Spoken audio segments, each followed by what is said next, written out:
Assalamualaikum warahmatullahi wabarakatuh. Waalaikumsalam warahmatullahi wabarakatuh. Alhamdulillahi rabbil alamin. Wassalatu wassalamu ala ashrafil anbiya'i wal mursalin Sayyidina wa maulana Muhammadin wa ala alihi wa ashabihil mujahidin at-tahirin, amma ba'd. Saudara hadirin kaum muslimin rahimakumullah. Sebagai yang kita maklum bahwa Islam bertujuan memelihara kemuliaan manusia yang diciptakan fi ahsani takwim, dalam bentuk yang paling sempurna. Arak atau minuman keras jelas merupakan hal yang merusak dari berbagai aspek kehidupan. Entah kesehatan tubuh, entah pertumbuhan akal, ketentraman rumah tangga, ketentraman masyarakat, bangsa dan negara. Cobalah sejenak kita adakan penyelidikan. Kalau masuk kita ke dalam penjara, melihat sel-sel di sana, berapa banyak yang mendekam di sel karena urusan minuman keras. Masuk kita ke rumah sakit, berapa banyak yang dirawat akibat minuman keras, akibat stres yang dialaminya. Berapa banyak rumah tangga berantakan, berapa banyak pembunuhan terjadi, pemerkosaan terjadi akibat daripada minuman keras ini. Yang paling ironi kalau dia sudah menyerang anak-anak muda kita. Padahal kita tahu remaja pemuda adalah bentuk miniatur daripada kehidupan suatu bangsa. Akan bagaimana warna Indonesia 20, 30, 40 tahun yang akan datang, remaja dan pemuda kita jawabannya. Bahkan dari segi agama pun, akan bagaimana warna Islam di Indonesia 20, 30 tahun yang akan datang, remaja itu pula jawabannya. Karena itu tidak terlalu berlebihan kalau saya berkata bahwa untuk menghancurkan Islam di Indonesia ini tidak perlu menghancurkan pondok pesantren, tidak perlu menutup masjid, melarang pengajian, menyegel musola, tidak perlu. Untuk menghancurkan Islam di Indonesia cukup dengan meracuni remaja, pemuda-pemudi Islam di Indonesia. Kalau mereka sudah diracuni, dijauhkan dari agamanya, masalahnya tinggal menunggu pergantian generasi. Maka yang jadi pilot proyek jelas remaja, pemuda, termasuk dengan menanamkan pengaruh minuman keras. Ditanamkan ke tengah remaja kita ini untuk jauh dari tuntunan agama. Hei pemuda-pemuda Islam, kalau kau mau jadi pemuda modern, jangan dekat-dekat ke masjid. Masjid khusus 60 tahun ke atas. Sepertinya di depan masjid itu ada papan pengumuman masjid khusus 60 tahun ke atas. Baca Quran kolot. Seiring dengan itu lalu modernisasi diartikan dengan westernisasi. Kau tidak akan bisa jadi pemuda modern sebelum semua yang datang dari barat kau telan mentah-mentah. Kau harus bisa bergaul seperti orang barat, berumah tangga macam orang barat, makan minum seperti orang barat. Kalau nyanyi lagu barat yang orang lain gak ngerti, kamu juga gak tahu.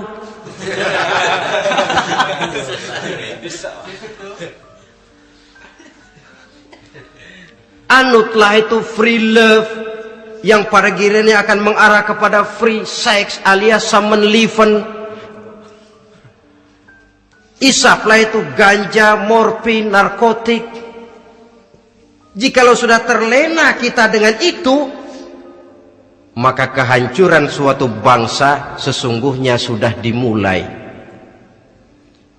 Penyakit minuman keras ini bukan cuma penyakit zaman ini. Masyarakat yang dihadapi oleh Rasulullah Sallallahu Alaihi Wasallam 14 abad yang lalu juga masyarakat yang kemaruk dengan minuman keras. Arab jahiliyah kalau sudah minum arak mabuk, tidak cuma minum, dia mandi pakai arak. Sistem pendidikan yang disampaikan Islam bijaksana. Mula-mula diberikan gambaran bahwa arak itu walaupun ada manfaatnya tapi ada bahayanya, dan bahayanya jauh lebih besar daripada manfaatnya.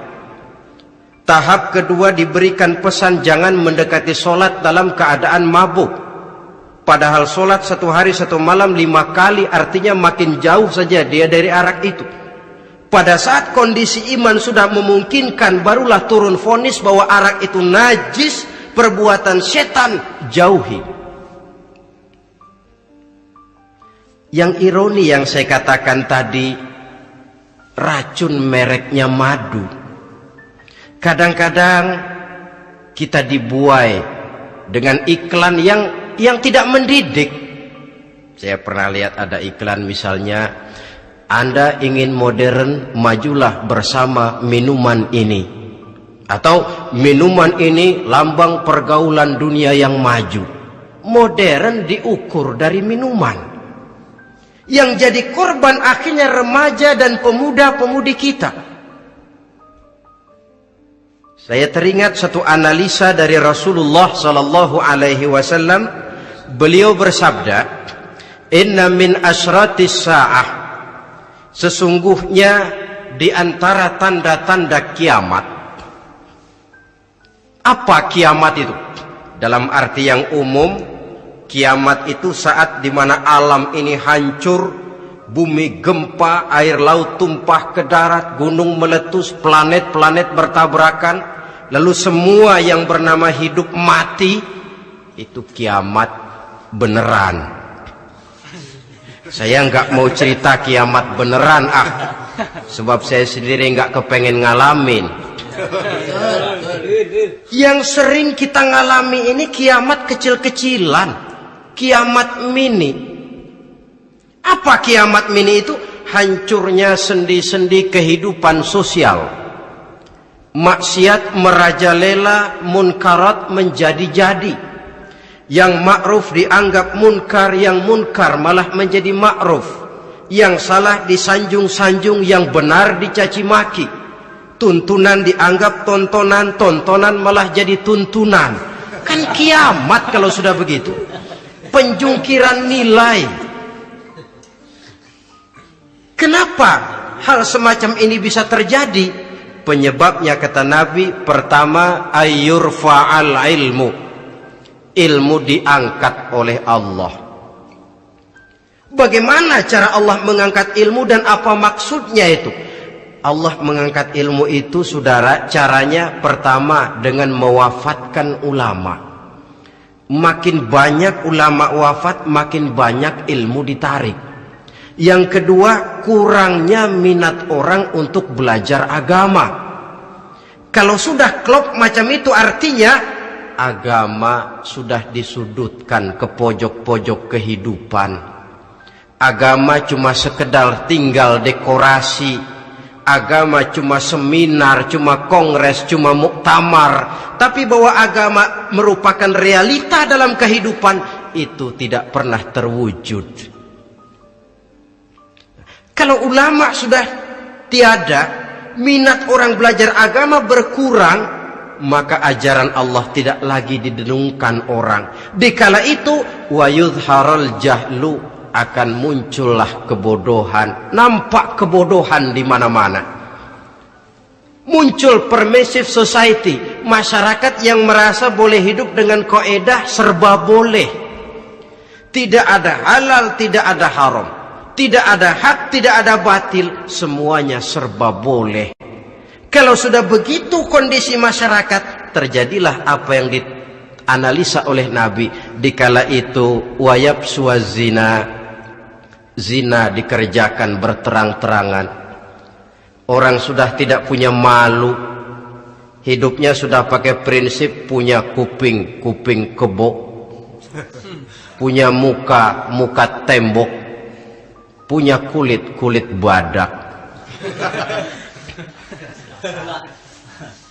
Kalau juga dikasih tahu, malu dong kau tinggal serumah belum nikah. Malu sama siapa? Masyarakat. Allah, masyarakat cuek aja.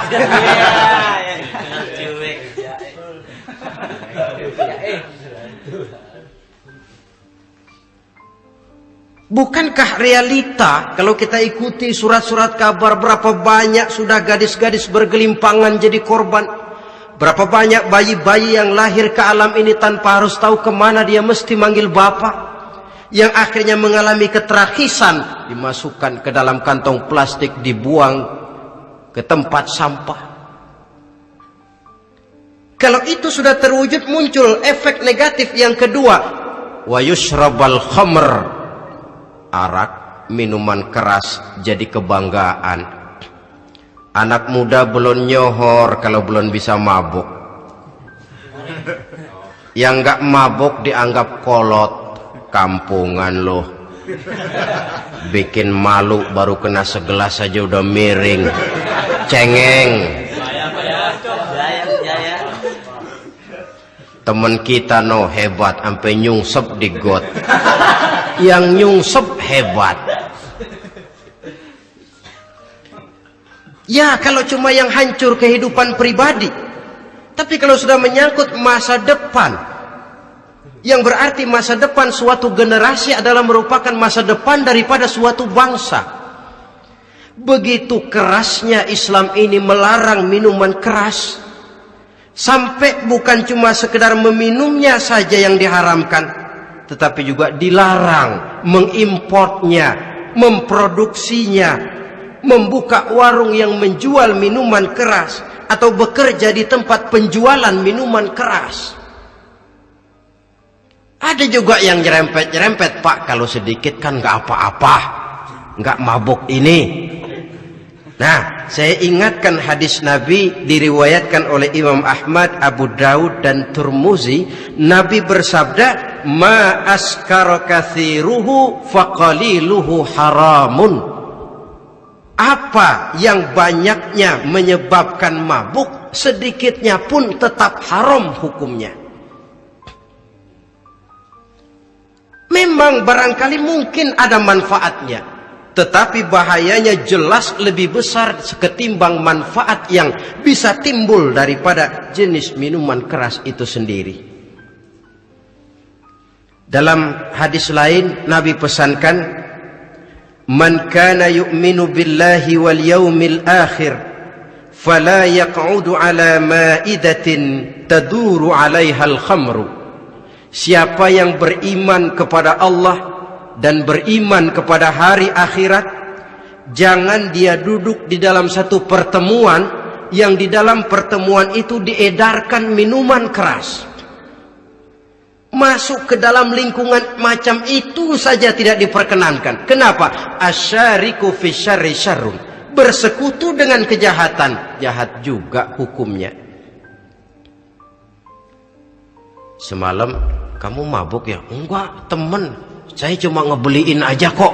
Apalagi ngebeliin.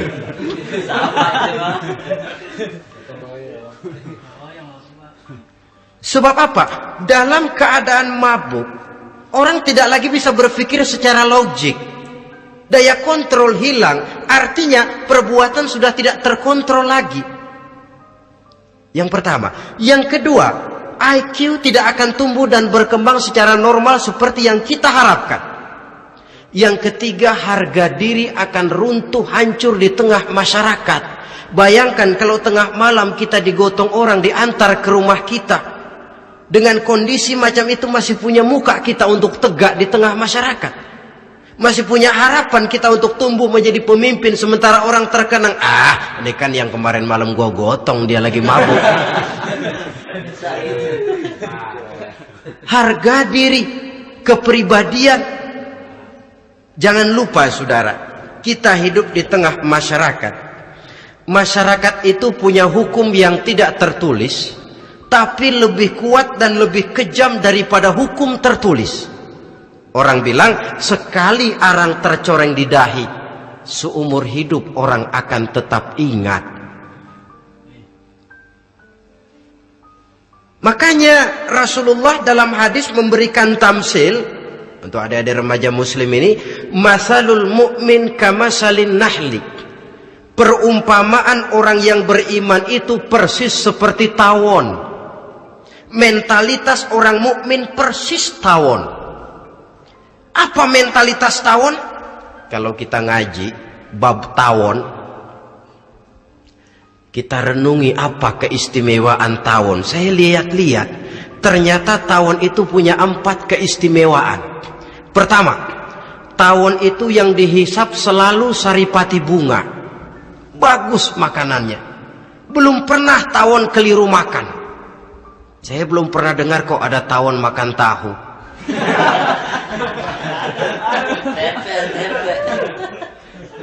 Yang dimakan selalu saripati bunga. Artinya apa? Orang mukmin perutnya itu perut selektif. Yang dimakan yang baik-baik, yang diminum yang baik-baik. Yang baik menurut agama itu adalah yang halal, thayyibat. Perutnya selektif, bukan perut asbak. Kalau asbak puntung apa saja masuk ke dalamnya. Tapi mukmin perutnya ini selektif. Daging kambing masuk, tahu masuk, kangkung masuk, kodok minggir, air kelapa minum, kopi minum. Tapi kalau sudah berbau minuman keras, minggir. Sebab apa? Makanan dan minuman yang kita masukkan ke dalam perut besar ini akan digiling dalam perut besar, akan melahirkan energi, menggerakkan sel-sel pembuluh saraf. Kalau makanan dan minuman itu terdiri dari yang haram, energi yang ditimbulkan olehnya energi yang haram, mempengaruhi sel-sel pembuluh saraf. Orang akan cenderung berpikir yang haram kalau terlalu sering memakan makanan haram. Kalau sudah berpikir kepada yang haram, perbuatan pun akan mengarah kepada yang haram juga. Contoh kecil aja dah, ada nggak maling mikirin majelis taklim? Karena yang dimakan lebih banyak yang haram, yang dipikir paling-paling nanti malam rumah siapa lagi nih ya? Sudah mengarah ke sana.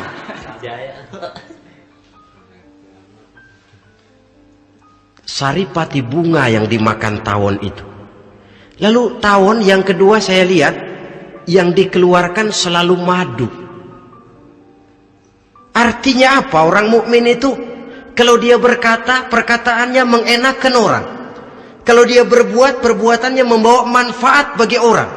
Kalau kakinya melangkah tentu ke tempat yang ada gunanya. Yang dikeluarkan madu, bukan racun. Indah tawon itu. Yang ketiga, tawon saya lihat kemanapun dia hinggap tidak ada dahan patah. Artinya apa? Orang mukmin dimanapun dia tinggal, kemanapun dia pergi, pantang jadi biang kerok buat lingkungannya, pantang menimbulkan kerusuhan dan keonaran. Tidak ada cabang patah dimanapun tawon hinggap. Tapi juga yang keempat, saya lihat-lihat tawon itu jangan coba-coba diusik. Satu kali dia diusik, kemana orang lari? Nyilem masih ditungguin. Tawon. Tapi kalau nggak diusik, nggak ada tawon usil ke pasar nyariin orang. Ketika dia diusik, inilah saatnya saya harus mempertahankan kehormatan diri saya. Dia pun bangkit. Artinya apa? Orang mukmin tidak boleh nyari-nyari musuh. Tapi ketemu musuh tidak boleh lari. Musuh jangan dicari, bertemu pun jangan lari. Mentalitas orang mukmin seperti tawon. Yang dimakan baik, yang dikeluarkan baik.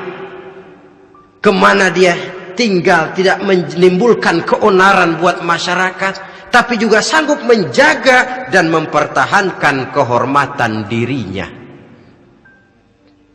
Kalau konteksnya dengan masalah yang sedang kita bicarakan, minuman keras, saya katakan tadi kita kadang-kadang salah pilih, tertipu oleh racun yang bermerek madu. Ada minuman empuk nyari yang keras, salah pilih. Ketahuan orang bikin pel buat anjing, manusia yang nelen. Akhirnya miring kayak anjing. Saudara, mari kita renungi An-Nisa ayat 140. Allah Subhanahu wa ta'ala mengingatkan, qad nazzala 'alaikum fil kitabi an idza sami'tum ayati llahi yukfaru biha wa yustahza'u biha fala taq'udu ma'ahum hatta yakhudu fi haditsin ghairi innakum idzam misluhum. Sungguh kata Allah, telah diturunkan kitab Al-Quran ini kepada kamu, yang apabila kamu dengar ayat-ayat Allah itu diingkari orang, diejek-ejek orang, fala taq'udu ma'ahum, jangan kamu duduk bersama orang-orang semacam itu. Bagaimana mengejek ayat-ayat Allah? Misalnya, tahu kalau minuman keras itu diharamkan, tapi masih minum juga, itu kan mengejek ayat namanya. Duduk di majelis semacam itu dilarang oleh Quran. Kenapa? Innakum izam misluhum. Kalau kamu juga duduk di majelis semacam itu, kau dan mereka sama saja, kata Quran. Sama saja. Tahu kalau minuman yang memabukkan itu diharamkan agama, tapi diminumnya juga mengejek ayat Allah. Duduk di tengah kelompok mereka berarti ikut mengejek ayat Allah. Dekat saja pun jangan, entahlah lagi sampai meminumnya. Maaf, bukankah Allah menurunkan Al-Quran kepada manusia, kata Imam Al-Ghazali, persis, maaflah, seperti gubernur berkirim surat kepada Pak Lurah. Dalam suratnya Pak Gubernur bilang, Pak Lurah, tolong carikan tanah di daerah Kebayoran untuk sekolah 6.000 meter. Pak Lurah dapat surat dari Pak Gubernur, bangga bukan main. Itu surat sore, pagi, siang, malam dibaca. Ditaruh di tempat yang tinggi. Diberikan minyak wangi, mau diambil dicium dulu. Dibawa dengan penuh hormat dan hati-hati. Tapi tanah yang dipesan Pak Gubernur tidak dicari-cariin. Penghargaan macam apa ini? Nanti gubernur cek, Pak Lurah, siapa? Sudah terima surat saya? Sudah Pak, sudah. Bagus. Lalu bagaimana? Aduh Pak, surat Bapak sore, pagi, siang, malam saya baca. Bagus. Apalagi Lurah? Surat Bapak saya taruh di tempat yang tinggi Pak. Saya pakaiin minyak wangi. Mau saya ambil, saya cium dulu. Saya bawa dengan penuh hormat dan hati-hati. Bagus Lurah, kau memang hormat sama atasan. Cuman Lurah, tanahnya udah dicariin belum? Nah yang itu belum tuh Pak. Belum. Kata gubernur, bagus Lurah, besok berhenti lo ya.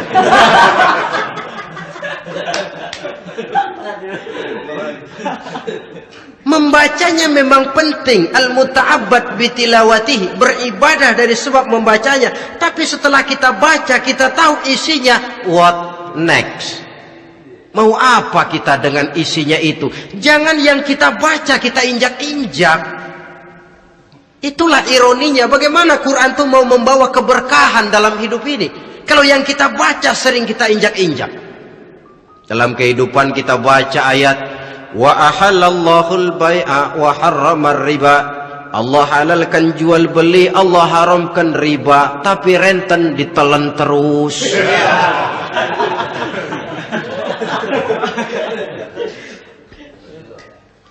Kita baca ayat, wa'tasimu bihablillahi jami'an wa la tafarraqu. Berpegang teguhlah kamu kepada tali Allah, jangan bercerai-berai. Tapi sesama muslim pelotot-pelototan jalan terus. Janganlah yang sesama muslim kadang-kadang yang mengklaim dirinya sebagai pemimpin Islam kelihatannya juga sikut-sikutan jalan terus.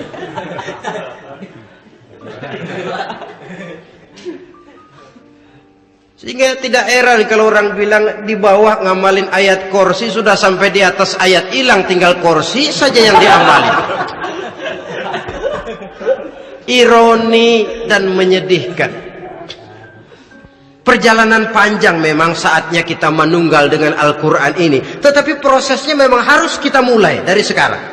Perkara kapan proses ini selesai, itu bukan masalah kita. Tapi bahwa kita sudah memulai suatu proses, itulah yang diharapkan. Hadirin yang saya hormati, oleh karena kerasnya peringatan Islam terhadap minuman keras, pernah satu hari seorang lapor kepada Khalifah Umar bin Abdul Aziz bahwa ada sekelompok orang berkumpul meminum minuman keras. Kata Khalifah Umar bin Abdul Aziz, dera mereka, hukum, cepat. Ya Khalifah, kenapa?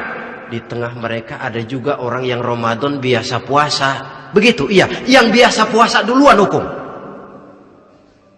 Kenapa? Mengerti memang lebih besar resikonya daripada tidak mengerti. Kalau yang tidak mengerti dilatar belakangi oleh kebodohan, barangkali masih bisa ditolerir, masih bisa dimaklumi. Ini toh sudah tahu mau puasa, kenapa berkumpul di majelis yang ada minuman keras? Tapi memang kelompok ini kan memang selalu ada. Kita lihat dalam masyarakat itu kan ada 4 kelas itu. Pertama, ada orang yang tahu perintah dan tahu larangan. Ini the first class, kelompok terbaik. Perintah tahu dia kerjakan, larangan tahu dia jauhi. Ini orang terbaik. Yang kedua, ada orang tahu perintah tapi tidak tahu larangan. Perintah tahu, larangan tidak tahu. Sholat mau, puasa mau, zakat fitrah bayar, nyolong mau, mabuk ayo. Perintah tahu tapi larangan tidak tahu, akhirnya semua dikerjain. Barangkali yang rada bingung malaikat bagaimana nyatatnya ini, kotor absen. Gelas yang ada di hadapan saya ini, kalau semua diisi air putih macam ini, kan jelas bisa diminum orang. Kalau semua diisi bensin, jelas bisa diminum motor. Tapi kalau separuh diisi air putih, separuh diisi bensin, kacau. Kalau gelas yang ada di hadapan saya ini sepenuhnya diisi air putih, jelas bisa diminum orang. Kalau sepenuhnya diisi bensin, juga jelas bisa diminum motor. Yang repot kalau separuh diisi air putih, separuh diisi bensin. Kacau statusnya. Orang minum mabuk, motor minum pun mogok. Dijual juga tidak laku barang campuran.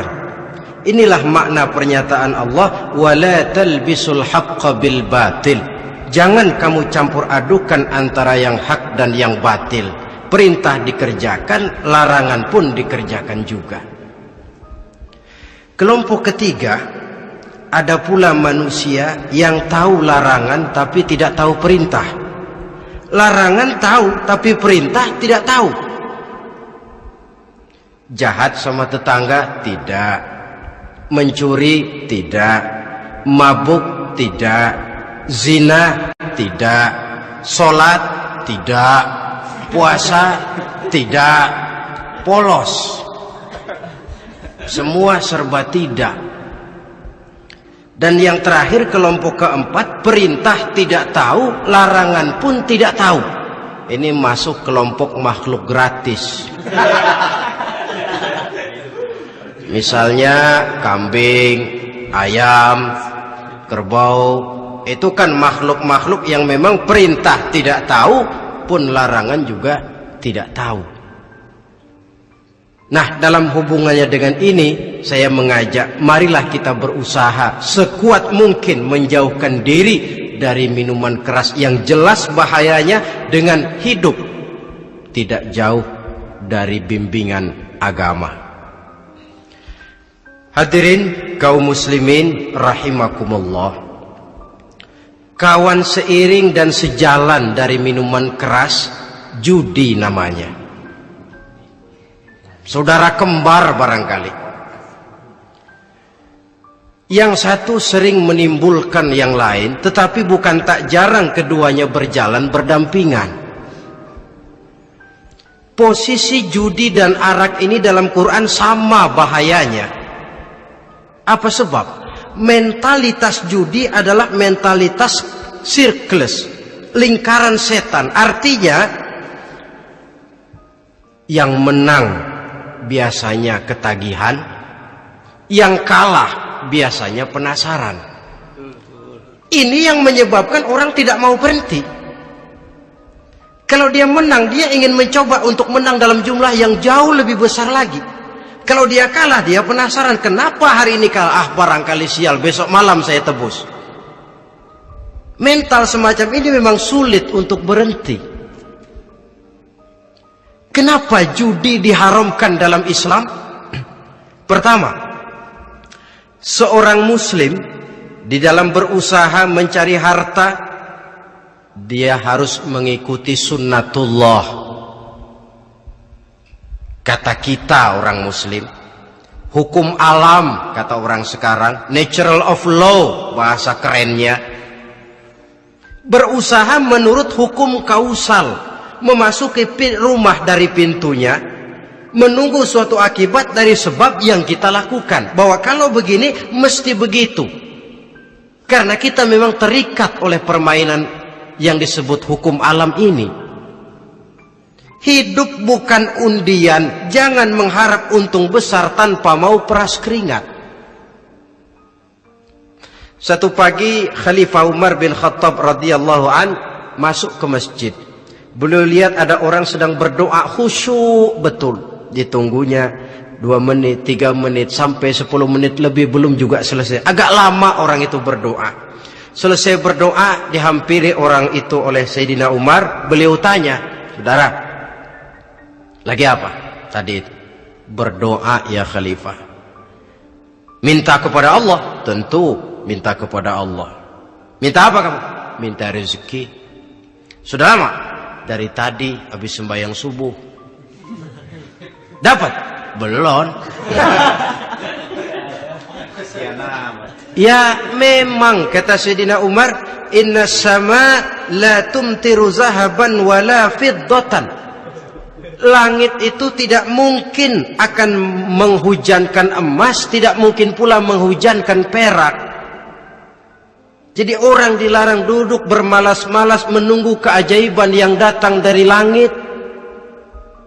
Karena memang hidup ini bukan undian, jadi jangan mengharap untung besar tanpa mau peras keringat. Di dalam berusaha kita terikat oleh sunnatullah. Kalau begini sebab penyebabnya, akan begini akibat yang ditimbulkannya. Yang kedua, Islam menjadikan harta manusia itu sebagai benda berharga yang dilindungi. Mengambilnya dengan judi termasuk memakan harta orang lain dengan cara yang batil. Yang ketiga, judi itu sendiri dapat menimbulkan permusuhan dan pertentangan antara para pemain itu sendiri. Meskipun kelihatannya kompak duduk dalam satu meja yang saling berhadap-hadapan, yang kalah kelihatannya pasrah, tetapi kan itu cuma kulit permukaan. Batinnya bagaimanapun juga yang kalah itu tetap mendendam. Sedangkan yang kalah di samping mendendam juga mengomel, mencaci mungkin ya lawan bermainnya, ya mungkin juga dirinya sendiri. Dan yang keempat, judi itu merusak aktivitas hidup, membuat orang membuang waktu dengan tidak terasa, dan yang pada gilirannya melupakan orang kepada tanggung jawab. Wah, kalau sudah memegang kartu, konon kabarnya, saya sendiri alhamdulillah belum pernah, lupalah orang anak, lupalah orang kepada istri, lupalah orang kepada tanggung jawab. Waktu pun berlalu tanpa terasa. Apalagi kalau sudah diiming-iming oleh gambaran akan memperoleh keuntungan yang besar. Termasuk di dalam judi itu undian, apapun namanya. Yang usaha ke arah ini seharusnya tidak dipermudah, walaupun dengan embel-embel dana kemanusiaan, sumbangan sosial. Saya tidak begitu yakin, saudara, bahwa bangsa Indonesia ini sudah begitu menipis rasa kemanusiaannya sehingga untuk berlaku sosial mesti diimbangi dengan hadiah sekian juta rupiah. Saya tidak percaya bahwa umat Islam di Indonesia sudah begitu tipis rasa kasih sayangnya kepada sesama sehingga sulit mengeluarkan bantuan kalau tidak diimbangi dengan hadiah yang sekian puluh juta rupiah. Yang saya khawatir apa? Pada gilirannya di negeri ini akan makin banyak penghayal-penghayal kelas berat, tukang-tukang lamun kelas tinggi, yang hidup cuma ngumpulin jikalau. Jikalau, andai kata, umpama misalnya orang sudah kemana-mana kita masih menghitung jikalau.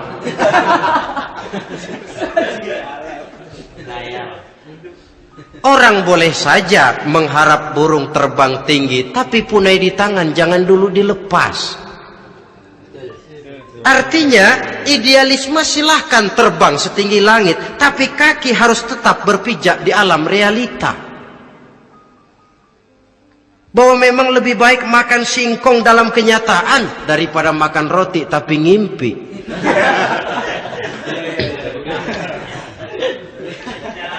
Kadang anaknya menangis, Pak minta jajan, ada uang 200 rupiah. Sudahlah sabar, kau jangan jajan, nanti bapak beliin kalau tembus 100 juta nih. Akhirnya yang 100 juta tidak, anak pun kelaparan. Bukankah akan jadi masalah bagi semuanya? Belum lagi rasa sayang kepada harta yang sudah dia miliki, entah itu tanah, rumah, kendaraan. Kalau sudah kadangkala di meja judi, hilang rasa sayang kepada benda itu. Ada rumah-rumahnya dilelang, ada kendaraan-kendaraan jadi taruhan, ada jam tangan pun copot tanpa terasa.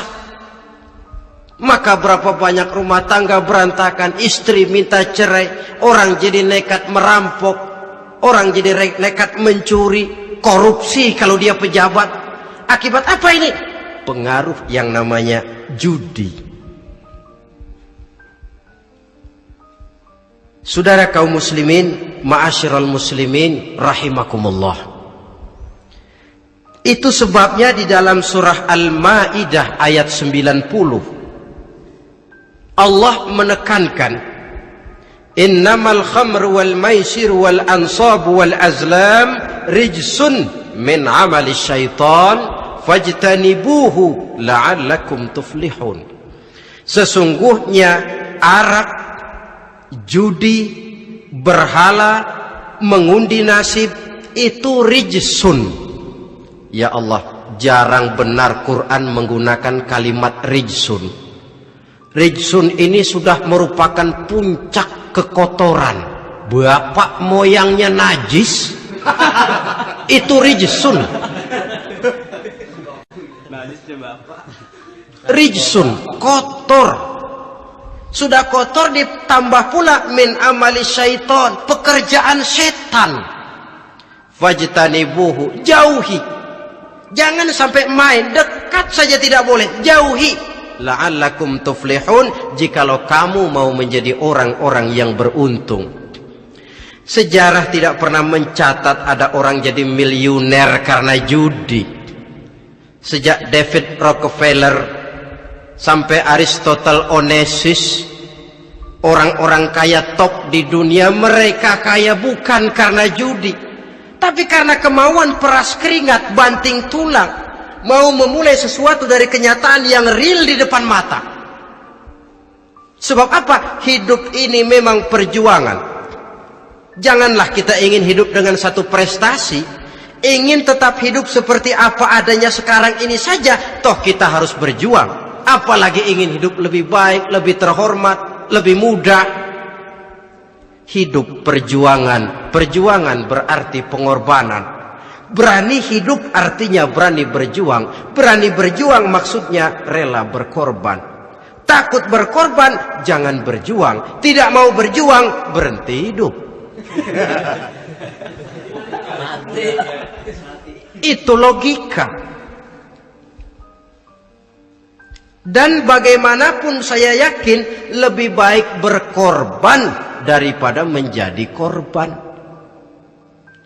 Kalau sekarang kita berkorban, peras keringat, banting tulang, berusaha secara sunnatullah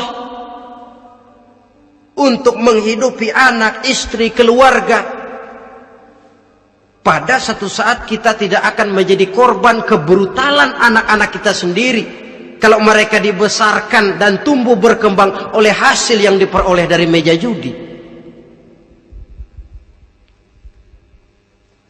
Ayat 91 Al-Maidah ini lebih memperkuat lagi. Kalau itu arak,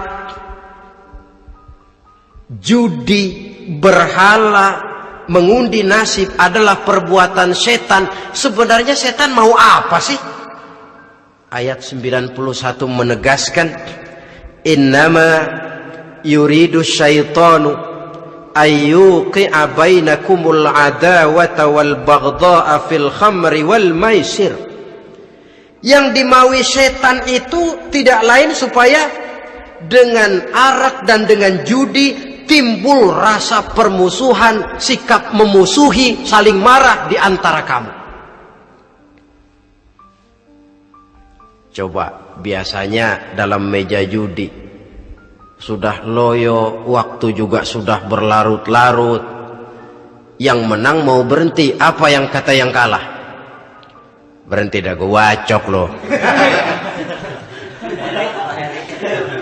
Enak bener, gue lagi kalah, lo berhenti. Coba, kira-kira kapan akan selesai permainan? Akan timbul permusuhan, akan timbul rasa dendam, kesumat yang ditanamkan oleh setan. Karena memang baik arak, baik judi, baik berhala, baik mengundi nasib, itu semua permainan-permainan setan yang diberikan kepada kita untuk kita ikut andil bermain di dalamnya. Tatkala kita ikut terkena jerat setan, tertawalah mereka. Kenapa? Oh, makin banyak teman saya di neraka. Maaf, setan itu kan sudah tahu vonisnya. Ketika dulu dedengkotnya yang namanya iblis terusir dari surga, itu bikin semacam perjanjian dengan Allah. Tuhan, kenapa iblis? Gara-gara Adam saya terusir dari surga. Maka sejak saat ini Adam dan seluruh keturunannya adalah musuh bebuyutan saya. Saya akan gelincirkan mereka dari jalan.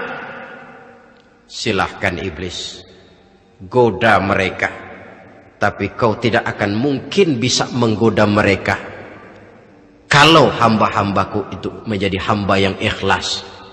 Hanya hambaku yang ikhlas yang tidak mungkin kamu goda, yang lain barangkali bisa.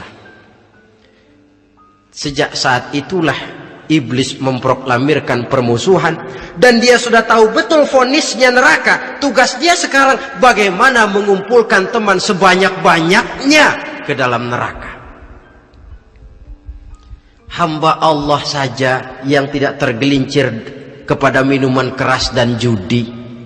Hamba Allah yang ikhlas itu bagaimana? Yang ikhlas menjadi hamba Allah dalam arti kata dan perbuatannya memang mencerminkan bahwa dia hamba Allah. Maaf, di zaman sekarang ini kan banyak orang cuma berkata saya hamba Allah mulutnya, tapi perbuatannya membuktikan dia hamba setan, hamba dunia, hamba harta, budak jabatan, budak nafsu. Tidak sesuai antara ucapan dan perbuatan.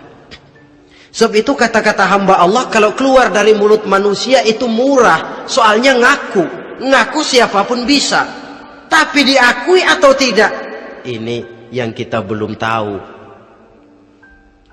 Ada juga orang berdalih, saya kan masang kalau dapat nanti mau nyumbang masjid. Barangkali aja kalau nyumbang masjid disoriin dikit sama Tuhan.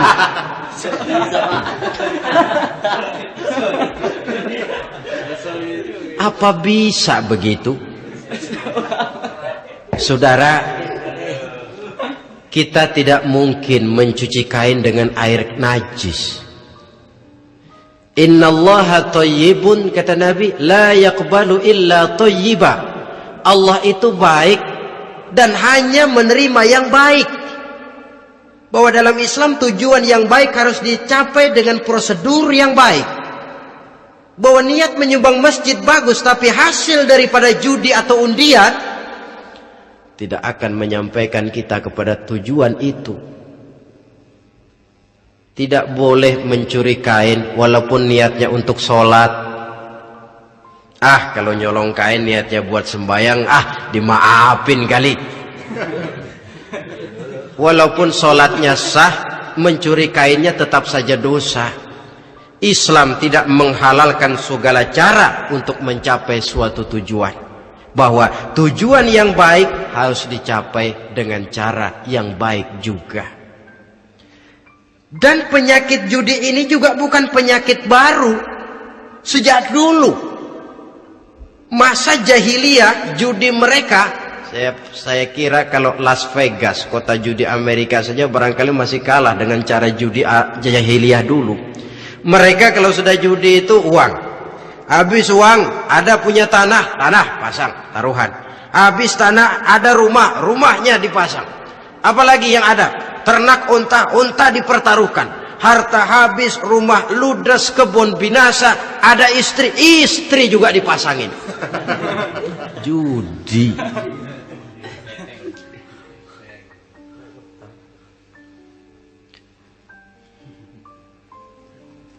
Kita sebagai muslim, oleh Al-Quran dijelaskan orang yang mempunyai dua tujuan hidup.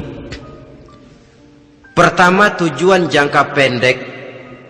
Yang kedua, tujuan jangka panjang. Tujuan jangka pendek, dunia dan seluruh isinya. Tujuan jangka panjang adalah akhirat dan ridho Allah.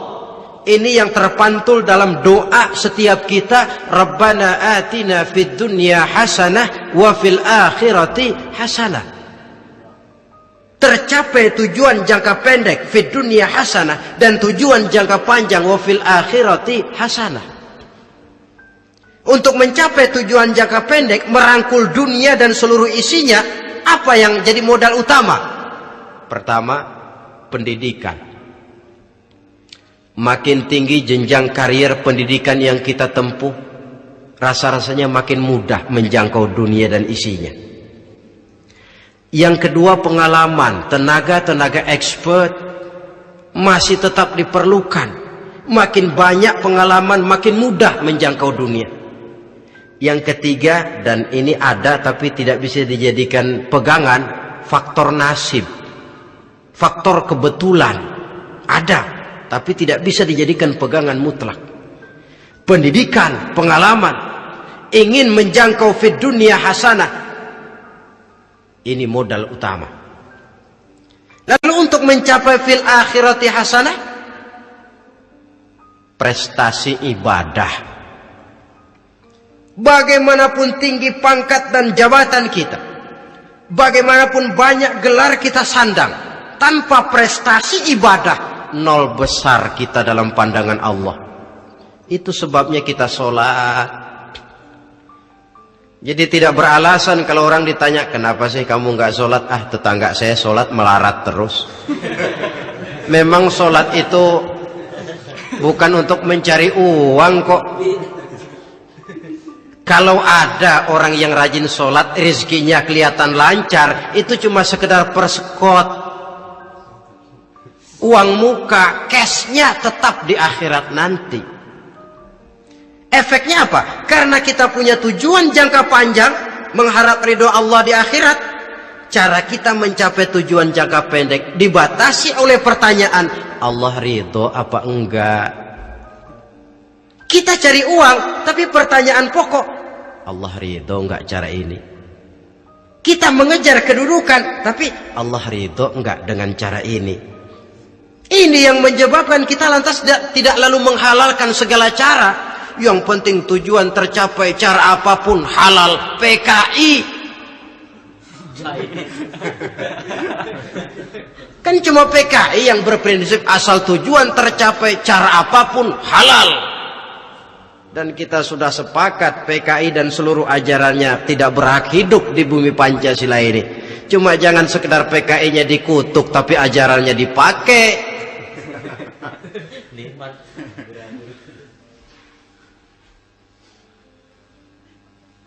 Nah, untuk mencapai dua tujuan ini, Islam mengajarkan sistem keseimbangan. Sehingga Nabi sabdakan, "I'mal lidunyaka ka'annaka ta'ishu abada, wa'mal li akhiratika ka'annaka tamutu ghada." Bekerjalah buat duniamu seolah-olah kau akan hidup untuk selamanya, tetapi bekerjalah untuk akhiratmu seolah-olah kau akan mati besok. Jadi kalau kita sudah sholat menghadap Allah, usolli fardul maghrib, Allahu Akbar, ingat seolah-olah kita akan mati besok supaya timbul khusyuknya. Tapi kalau kita sudah bekerja, kuliah, bekerja, belajar di tempat tugas, ingat seolah-olah kita akan hidup selamanya supaya timbul gairah kerja. Jangan dibalik. Di kantor ingat mati, lemas terus. Ngapain kerja sungguh-sungguh bakalan mati. Lagi sholat ingat Duta Merlin, Altiron Plaza, ya kacau. Salah pasang, tidak pada tempatnya. Untuk mencapai fid dunya hasanah ini, Islam mengajarkan tempuh jalur yang mengikuti sunnatullah. Itu yang dihargai oleh agama. Terikat oleh hukum kausal bahwa kalau ini yang saya usahakan hasilnya akan begini. Perkara nanti hasil tidak seperti yang kita harapkan, baik sangkalah kita kepada Allah. Sebab kita tidak tahu rahasia apa di belakang itu. Kadang orang mengeluh, habis saya rajin sholat tapi rezeki seret, berhenti aja dah. Kita tidak tahu rahasia di belakang itu. Pernah hadirin, satu hari seorang petani, dia selesai bekerja di ladang, istirahat. Dia tidur di bawah sebuah pohon beringin. Di sebelah pohon beringin itu ada pohon labu. Dia berpikir, kalau saya lihat-lihat Tuhan nggak adil katanya. Masa pohon beringin pohonnya besar, buahnya kecil. Pohon labu pohonnya kecil, buahnya gede. Tuhan bukan arsitek ulung ini.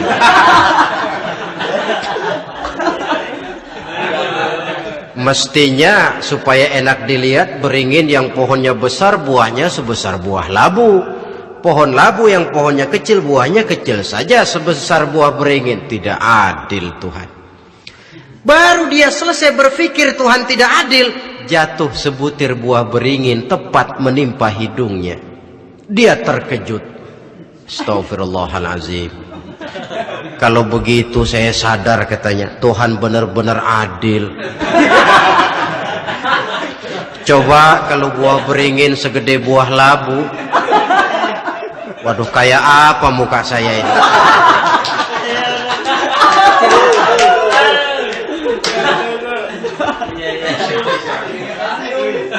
Baru terbuka pandangan matanya setelah berhadapan dengan kenyataan. Baru keluar respect. Allah benar-benar adil. Padahal semenit yang lalu dia masih berkata, Tuhan bukan arsitek ulung. Tapi semenit kemudian setelah berhadapan dengan kenyataan yang real dia hadapi, wah, Allah benar-benar adil.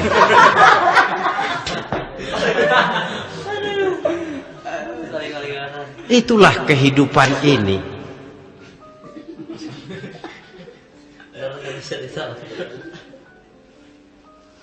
Saudara hadirin yang saya hormati, karena itu baik arak, baik judi, dua-duanya merupakan bahaya laten yang tidak hanya mengancam kehidupan agama, tetapi juga masyarakat, bangsa, dan negara, apalagi kalau sudah jatuh kepada generasi penerus.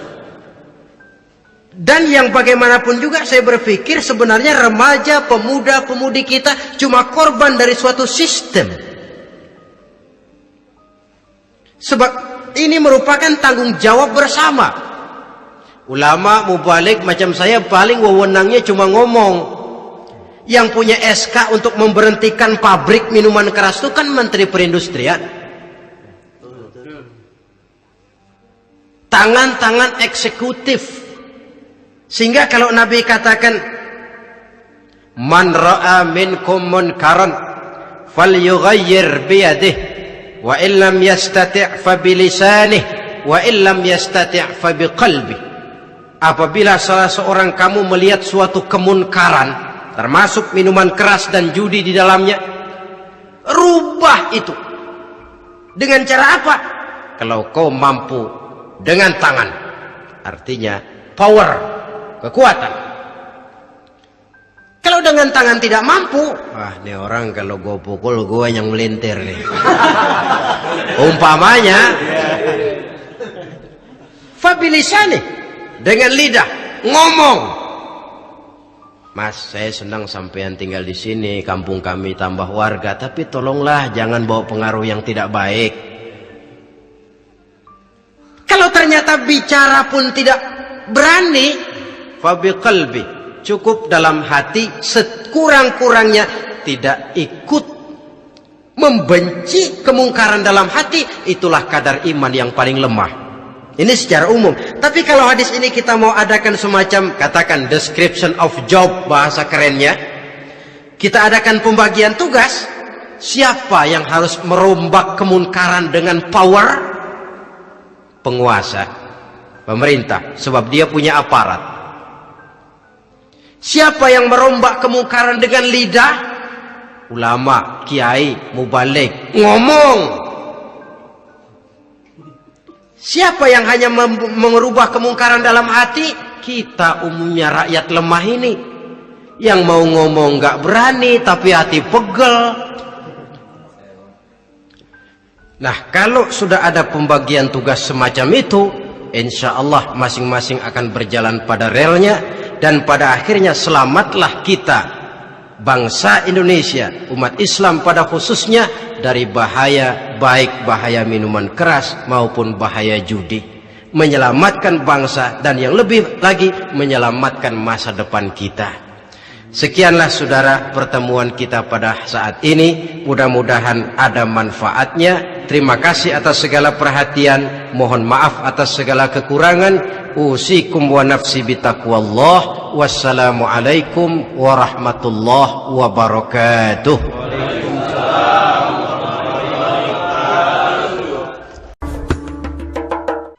Assalamualaikum warahmatullahi wabarakatuh.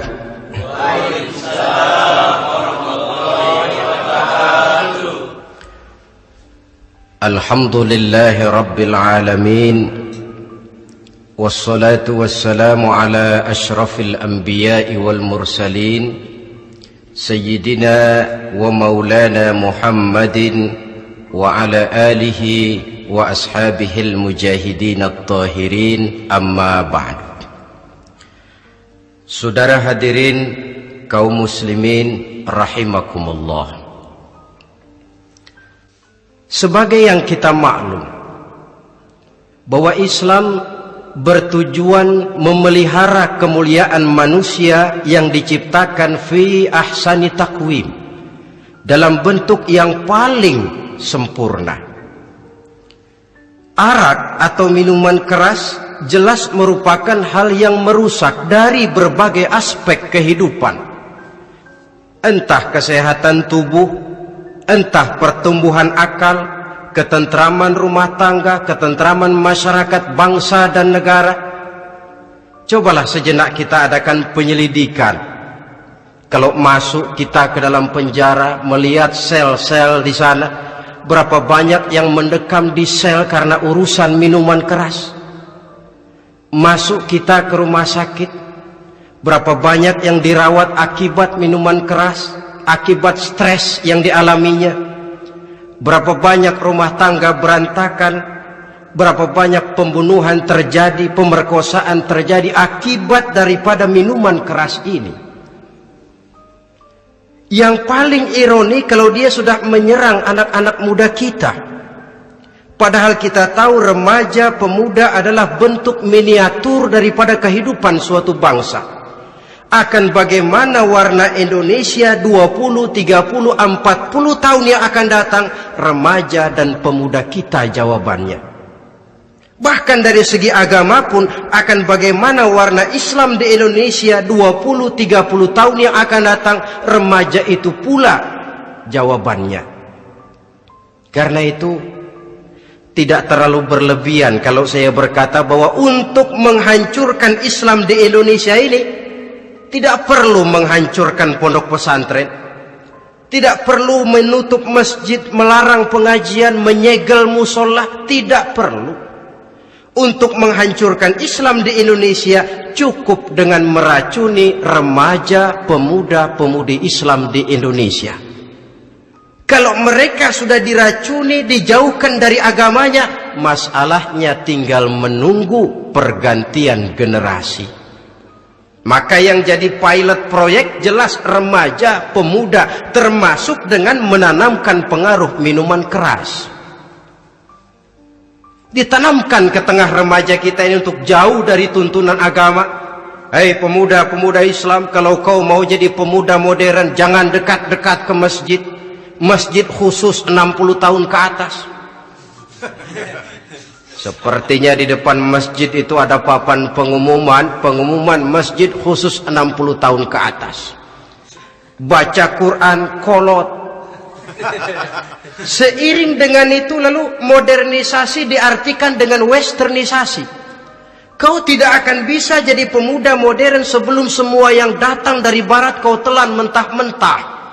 Kau harus bisa bergaul seperti orang barat, berumah tangga macam orang barat, makan minum seperti orang barat. Kalau nyanyi lagu barat yang orang lain gak ngerti, kamu juga gak tahu.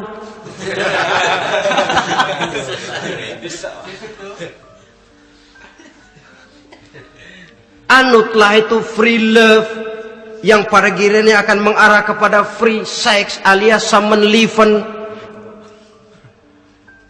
Isaplah itu ganja, morfin, narkotik. Jikalau sudah terlena kita dengan itu, maka kehancuran suatu bangsa sesungguhnya sudah dimulai. Penyakit minuman keras ini bukan cuma penyakit zaman ini. Masyarakat yang dihadapi oleh Rasulullah Sallallahu Alaihi Wasallam 14 abad yang lalu juga masyarakat yang kemaruk dengan minuman keras.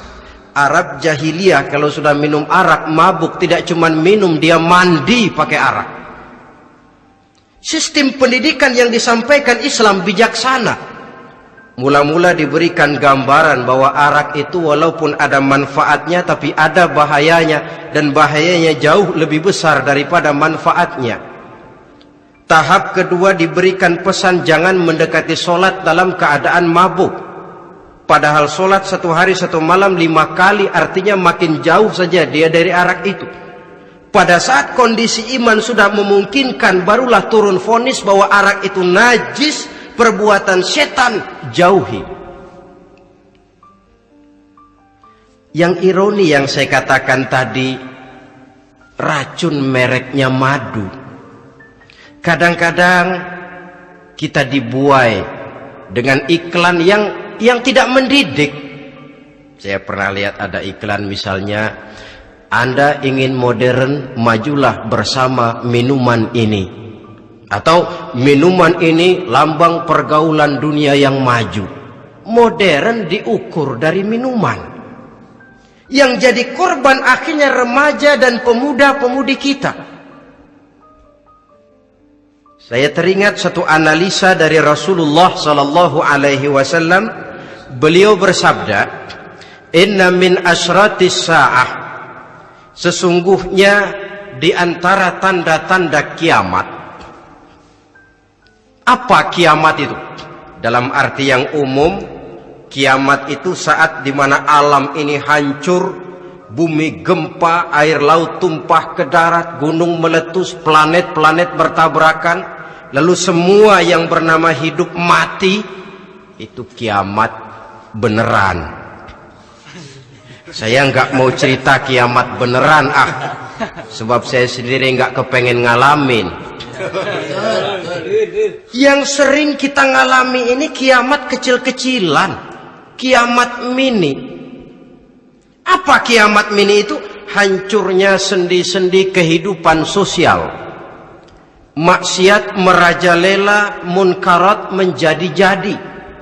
Yang ma'ruf dianggap munkar, yang munkar malah menjadi ma'ruf. Yang salah disanjung-sanjung, yang benar dicaci maki. Tuntunan dianggap tontonan, tontonan malah jadi tuntunan. Kan kiamat kalau sudah begitu. Penjungkiran nilai. Kenapa hal semacam ini bisa terjadi? Penyebabnya kata Nabi, pertama ayyurfa'al ilmu. Ilmu diangkat oleh Allah. Bagaimana cara Allah mengangkat ilmu dan apa maksudnya itu? Allah mengangkat ilmu itu, saudara, caranya pertama dengan mewafatkan ulama. Makin banyak ulama wafat, makin banyak ilmu ditarik. Yang kedua, kurangnya minat orang untuk belajar agama. Kalau sudah klop macam itu, artinya agama sudah disudutkan ke pojok-pojok kehidupan. Agama cuma sekedar tinggal dekorasi. Agama cuma seminar, cuma kongres, cuma muktamar. Tapi bahwa agama merupakan realita dalam kehidupan, itu tidak pernah terwujud. Kalau ulama sudah tiada, minat orang belajar agama berkurang, maka ajaran Allah tidak lagi didenungkan orang. Dikala itu, wa yudharul jahlu, akan muncullah kebodohan. Nampak kebodohan di mana-mana. Muncul permissive society, masyarakat yang merasa boleh hidup dengan kaidah serba boleh. Tidak ada halal, tidak ada haram.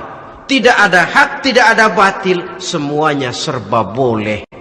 Kalau sudah begitu kondisi masyarakat, terjadilah apa yang dianalisa oleh Nabi. Dikala itu, wayab suazina, zina dikerjakan berterang-terangan. Orang sudah tidak punya malu. Hidupnya sudah pakai prinsip punya kuping, kuping kebo. Punya muka, muka tembok. Punya kulit, kulit badak. Kalau juga dikasih tahu, malu dong kau tinggal serumah belum nikah. Malu sama siapa? Masyarakat. Allah, masyarakat cuek aja.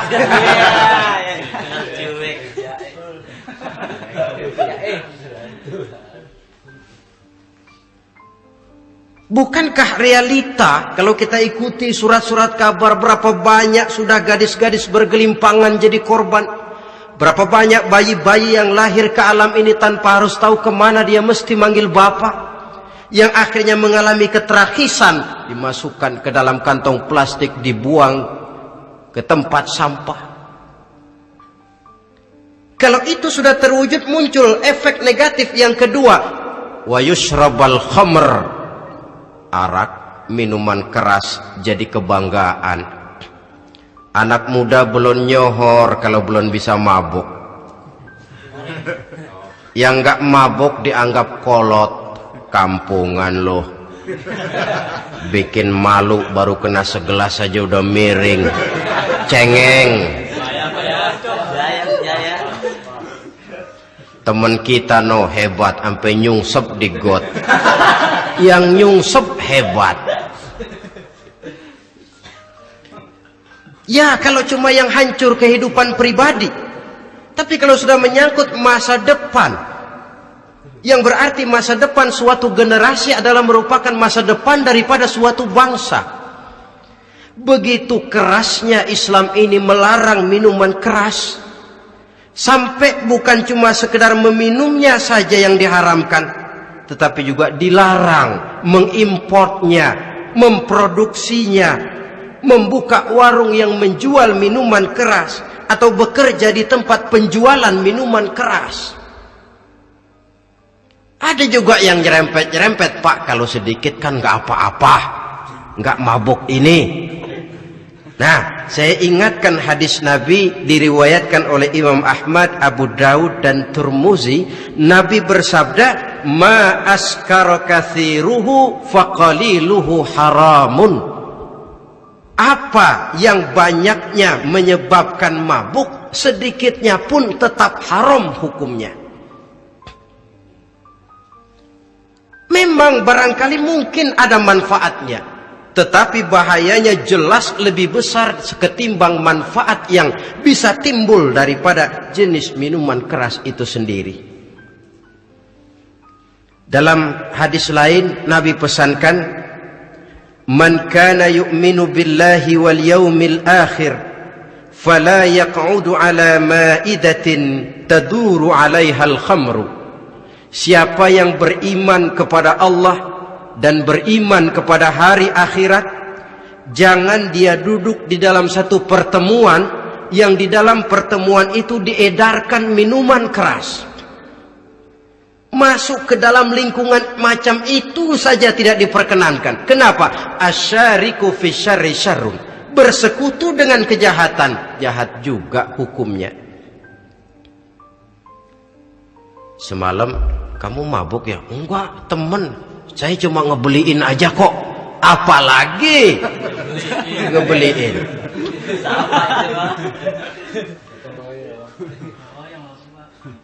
Sebab apa? Dalam keadaan mabuk, orang tidak lagi bisa berpikir secara logik.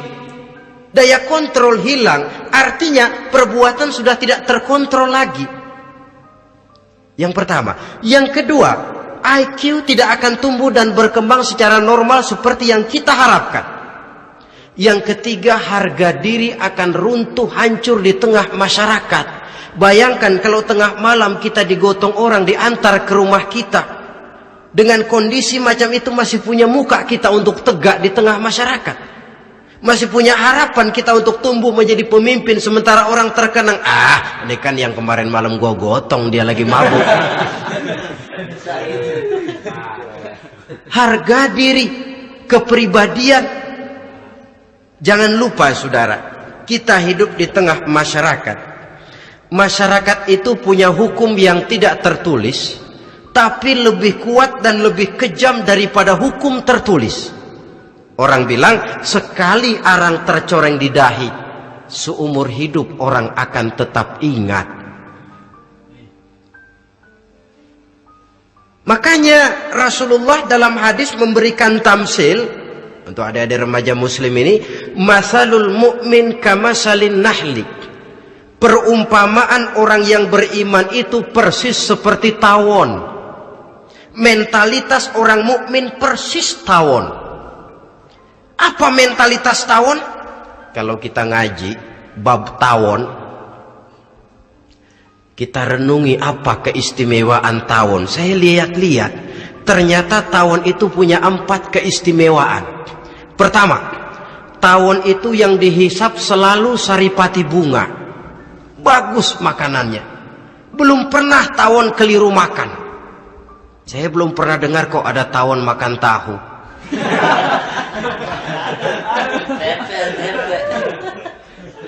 Yang dimakan selalu saripati bunga.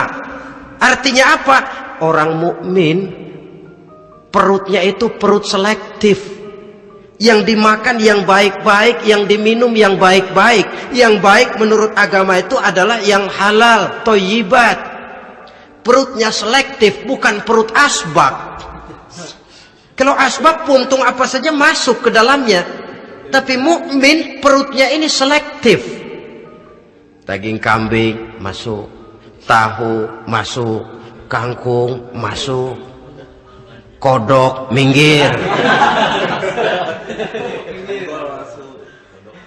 air kelapa minum, kopi minum. Tapi kalau sudah berbau minuman keras, minggir. Sebab apa? Makanan dan minuman yang kita masukkan ke dalam perut besar ini akan digiling dalam perut besar, akan melahirkan energi, menggerakkan sel-sel pembuluh saraf. Kalau makanan dan minuman itu terdiri dari yang haram, energi yang ditimbulkan olehnya energi yang haram, mempengaruhi sel-sel pembuluh saraf, orang akan cenderung berpikir yang haram kalau terlalu sering memakan makanan haram. Kalau sudah berpikir kepada yang haram, perbuatan pun akan mengarah kepada yang haram juga. Contoh kecil aja dah, ada nggak maling mikirin majelis taklim? Karena yang dimakan lebih banyak yang haram, yang dipikir paling-paling nanti malam rumah siapa lagi nih ya? Sudah mengarah ke sana.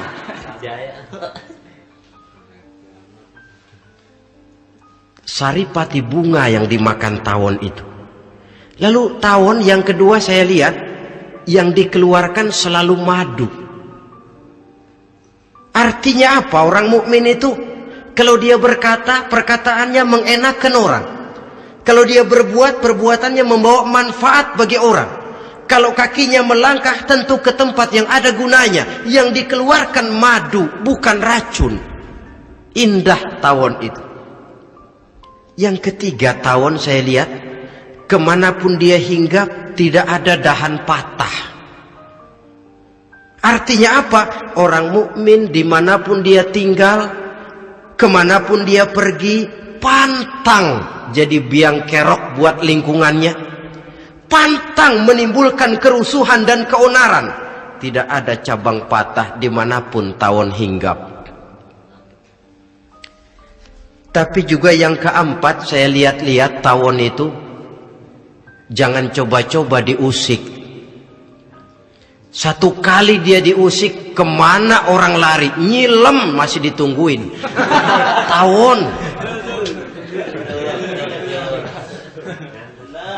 Tapi kalau nggak diusik, nggak ada tawon usil ke pasar nyariin orang. Ketika dia diusik, inilah saatnya saya harus mempertahankan kehormatan diri saya. Dia pun bangkit. Artinya apa? Orang mukmin tidak boleh nyari-nyari musuh, tapi ketemu musuh tidak boleh lari. Musuh jangan dicari, bertemu pun jangan lari. Mentalitas orang mukmin seperti tawon, yang dimakan baik, yang dikeluarkan baik, kemana dia tinggal tidak menimbulkan keonaran buat masyarakat, tapi juga sanggup menjaga dan mempertahankan kehormatan dirinya. Kalau konteksnya dengan masalah yang sedang kita bicarakan, minuman keras, saya katakan tadi, kita kadang-kadang salah pilih, tertipu oleh racun yang bermerek madu. Ada minuman empuk, nyari yang keras, salah pilih. Ketahuan orang bikin pel buat anjing, manusia yang nelen.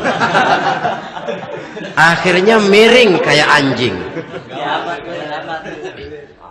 Saudara, mari kita renungi An-Nisa ayat 140. Allah Subhanahu wa ta'ala mengingatkan, qad nazzala alaikum fil kitabi an idza sami'tum ayati llahi yukfaru biha wa yustahza'u biha fala taq'udu ma'ahum hatta yakhudu fi haditsin ghairi innakum idzam misluhum. Sungguh, kata Allah, telah diturunkan kitab Al-Quran ini kepada kamu, yang apabila kamu dengar ayat-ayat Allah itu diingkari orang, diejek-ejek orang, fala taq'udu ma'ahum, jangan kamu duduk bersama orang-orang semacam itu. Bagaimana mengejek ayat-ayat Allah? Misalnya, tahu kalau minuman keras itu diharamkan, tapi masih minum juga, itu kan mengejek ayat namanya. Duduk di majelis semacam itu dilarang oleh Quran. Kenapa? Innakum izam misluhum. Kalau kamu juga duduk di majelis semacam itu, kau dan mereka sama saja, kata Quran. Sama saja. tahu kalau minuman yang memabukkan itu diharamkan agama, tapi minumnya juga mengejek ayat Allah. Duduk di tengah kelompok mereka berarti ikut mengejek ayat Allah. Dekat saja pun jangan, entahlah lagi sampai meminumnya. Maaf, bukankah Allah menurunkan Al-Quran kepada manusia? Kata Imam Al-Ghazali, persis, maaflah, seperti gubernur berkirim surat kepada Pak Lurah. Dalam suratnya Pak Gubernur bilang, Pak Lurah, tolong carikan tanah di daerah Kebayoran untuk sekolah 6.000 meter. Pak Lurah dapat surat dari Pak Gubernur, bangga bukan main. Itu surat sore, pagi, siang, malam dibaca. Ditaruh di tempat yang tinggi. Diberikan minyak wangi, mau diambil dicium dulu. Dibawa dengan penuh hormat dan hati-hati. Tapi tanah yang dipesan Pak Gubernur tidak dicari-cariin. Penghargaan macam apa ini? Nanti gubernur cek, Pak Lurah, siap Pak? Sudah terima surat saya? Sudah Pak, sudah. Bagus. Lalu bagaimana? Aduh Pak, surat Bapak sore, pagi, siang, malam saya baca. Bagus. Apalagi Lurah? Surat Bapak saya taruh di tempat yang tinggi Pak. Saya pakaiin minyak wangi. Mau saya ambil, saya cium dulu. Saya bawa dengan penuh hormat dan hati-hati. Bagus Lurah, kau memang hormat sama atasan. Cuman Lurah, tanahnya udah dicariin belum? Nah yang itu belum tuh Pak. Belum. Kata gubernur, bagus Lurah, besok berhenti lo ya.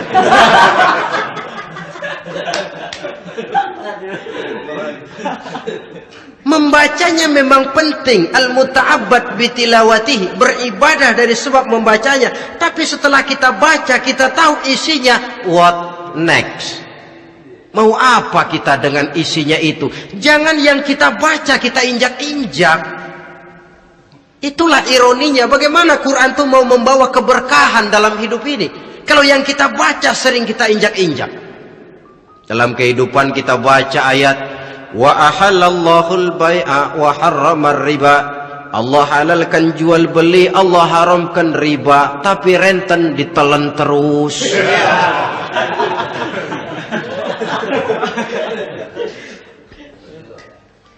Kita baca ayat, wa'tasimu bihablillahi jami'an wa la tafarraqu. Berpegang teguhlah kamu kepada tali Allah, jangan bercerai-berai. Tapi sesama muslim pelotot-pelototan jalan terus. Janganlah yang sesama muslim kadang-kadang yang mengklaim dirinya sebagai pemimpin Islam kelihatannya juga sikut-sikutan jalan terus.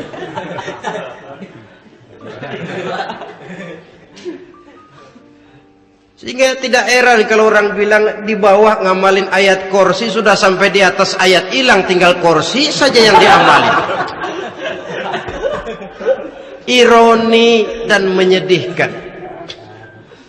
Perjalanan panjang memang saatnya kita menunggal dengan Al-Quran ini. Tetapi prosesnya memang harus kita mulai dari sekarang. Perkara kapan proses ini selesai, itu bukan masalah kita. Tapi bahwa kita sudah memulai suatu proses, itulah yang diharapkan. Hadirin yang saya hormati, oleh karena kerasnya peringatan Islam terhadap minuman keras, pernah satu hari seorang lapor kepada Khalifah Umar bin Abdul Aziz bahwa ada sekelompok orang berkumpul meminum minuman keras. Kata Khalifah Umar bin Abdul Aziz, dera mereka, hukum, cepat. Ya Khalifah, kenapa? Di tengah mereka ada juga orang yang Ramadan biasa puasa. Begitu, iya, yang biasa puasa duluan hukum. Kenapa? Mengerti memang lebih besar resikonya daripada tidak mengerti. Kalau yang tidak mengerti dilatar belakangi oleh kebodohan, barangkali masih bisa ditolerir, masih bisa dimaklumi. Ini toh sudah tahu mau puasa, kenapa berkumpul di majelis yang ada minuman keras? Tapi memang kelompok ini kan memang selalu ada. Kita lihat dalam masyarakat itu kan ada 4 kelas itu. Pertama, ada orang yang tahu perintah dan tahu larangan. Ini the first class, kelompok terbaik. Perintah tahu dia kerjakan, larangan tahu dia jauhi. Ini orang terbaik. Yang kedua, ada orang tahu perintah tapi tidak tahu larangan. Perintah tahu, larangan tidak tahu. Sholat mau, puasa mau, zakat fitrah bayar, nyolong mau, mabuk ayo. Perintah tahu tapi larangan tidak tahu, akhirnya semua dikerjain. Barangkali yang rada bingung malaikat bagaimana nyatatnya ini, kotor absen. Gelas yang ada di hadapan saya ini, kalau semua diisi air putih macam ini, kan jelas bisa diminum orang. Kalau semua diisi bensin, jelas bisa diminum motor. Tapi kalau separuh diisi air putih, separuh diisi bensin, kacau. Kalau gelas yang ada di hadapan saya ini sepenuhnya diisi air putih, jelas bisa diminum orang. Kalau sepenuhnya diisi bensin, juga jelas bisa diminum motor. Yang repot kalau separuh diisi air putih, separuh diisi bensin. Kacau statusnya. Orang minum mabuk, motor minum pun mogok. Dijual juga tidak laku barang campuran. Inilah makna pernyataan Allah, wala talbisul haqqa bil batil. Jangan kamu campur adukan antara yang hak dan yang batil. Perintah dikerjakan, larangan pun dikerjakan juga. Kelompok ketiga, ada pula manusia yang tahu larangan tapi tidak tahu perintah. Larangan tahu tapi perintah tidak tahu. Jahat sama tetangga tidak, mencuri tidak, mabuk tidak, zina tidak, sholat tidak, puasa tidak, polos. Semua serba tidak. Dan yang terakhir, kelompok keempat, perintah tidak tahu, larangan pun tidak tahu. Ini masuk kelompok makhluk gratis. Misalnya kambing, ayam, kerbau, itu kan makhluk-makhluk yang memang perintah tidak tahu, pun larangan juga tidak tahu. Nah, dalam hubungannya dengan ini, saya mengajak, marilah kita berusaha sekuat mungkin menjauhkan diri dari minuman keras yang jelas bahayanya dengan hidup tidak jauh dari bimbingan agama. Hadirin kaum muslimin rahimakumullah. Kawan seiring dan sejalan dari minuman keras, judi namanya. Saudara kembar barangkali. Yang satu sering menimbulkan yang lain, tetapi bukan tak jarang keduanya berjalan berdampingan. Posisi judi dan arak ini dalam Quran sama bahayanya. Apa sebab? Mentalitas judi adalah mentalitas sirkeless, lingkaran setan. Artinya, yang menang biasanya ketagihan, yang kalah biasanya penasaran. Ini yang menyebabkan orang tidak mau berhenti. Kalau dia menang, dia ingin mencoba untuk menang dalam jumlah yang jauh lebih besar lagi. Kalau dia kalah, dia penasaran, kenapa hari ini kalah? Barangkali sial, besok malam saya tebus. Mental semacam ini memang sulit untuk berhenti. Kenapa judi diharamkan dalam Islam? Pertama, seorang muslim di dalam berusaha mencari harta, dia harus mengikuti sunnatullah. Kata kita orang muslim, hukum alam kata orang sekarang, natural of law bahasa kerennya. Berusaha menurut hukum kausal, memasuki rumah dari pintunya, menunggu suatu akibat dari sebab yang kita lakukan. Bahwa kalau begini, mesti begitu. Karena kita memang terikat oleh permainan yang disebut hukum alam ini. Hidup bukan undian. Jangan mengharap untung besar tanpa mau peras keringat. Satu pagi Khalifah Umar bin Khattab radhiyallahu an masuk ke masjid. Beliau lihat ada orang sedang berdoa khusyuk betul. Ditunggunya 2 menit, 3 menit, sampai 10 menit lebih belum juga selesai. Agak lama orang itu berdoa. Selesai berdoa, dihampiri orang itu oleh Sayyidina Umar. Beliau tanya, saudara, lagi apa? Tadi itu berdoa ya Khalifah. Minta kepada Allah? Tentu minta kepada Allah. Minta apa kamu? Minta rezeki. Sudah lama? Dari tadi habis sembahyang subuh. Dapat? Belum. Ya memang kata Sayyidina Umar, inna sama la tumtiru zahaban wala fiddatan. Langit itu tidak mungkin akan menghujankan emas, tidak mungkin pula menghujankan perak. Jadi orang dilarang duduk bermalas-malas menunggu keajaiban yang datang dari langit. Karena memang hidup ini bukan undian. Jadi jangan mengharap untung besar tanpa mau peras keringat. Di dalam berusaha kita terikat oleh sunnatullah. Kalau begini sebab penyebabnya, akan begini akibat yang ditimbulkannya. Yang kedua, Islam menjadikan harta manusia itu sebagai benda berharga yang dilindungi. Mengambilnya dengan judi termasuk memakan harta orang lain dengan cara yang batil. Yang ketiga, judi itu sendiri dapat menimbulkan permusuhan dan pertentangan antara para pemain itu sendiri. Meskipun kelihatannya kompak duduk dalam satu meja yang saling berhadap-hadapan, yang kalah kelihatannya pasrah, tetapi kan itu cuma kulit permukaan. Batinnya bagaimanapun juga yang kalah itu tetap mendendam. Sedangkan yang kalah di samping mendendam juga mengomel, mencaci mungkin ya lawan bermainnya, ya mungkin juga dirinya sendiri.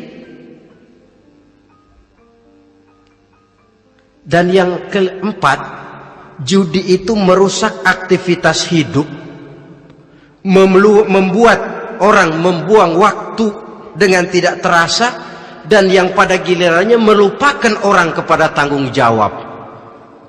Wah, kalau sudah memegang kartu, konon kabarnya, saya sendiri alhamdulillah belum pernah,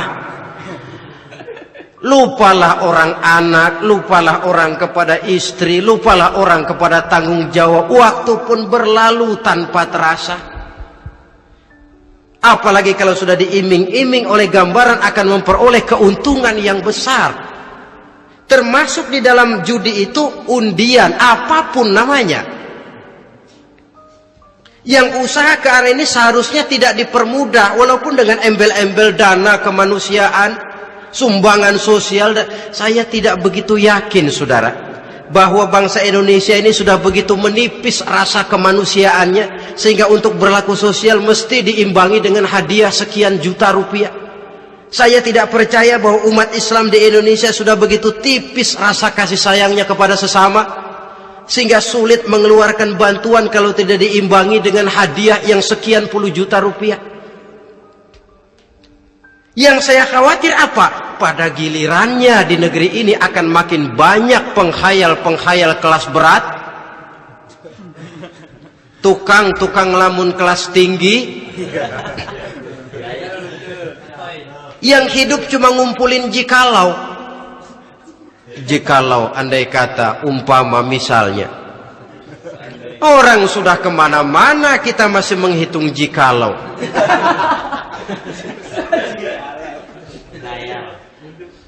Orang boleh saja mengharap burung terbang tinggi, tapi punai di tangan jangan dulu dilepas.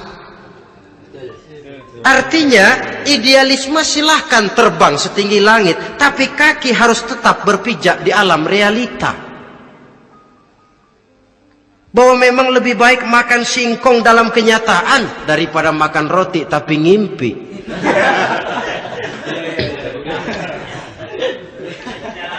Kadang anaknya menangis, Pak minta jajan, ada uang 200 rupiah. Sudahlah sabar, kau jangan jajan, nanti bapak beliin kalau tembus 100 juta nih.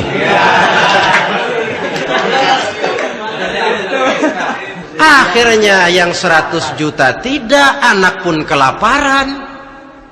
Bukankah akan jadi masalah bagi semuanya?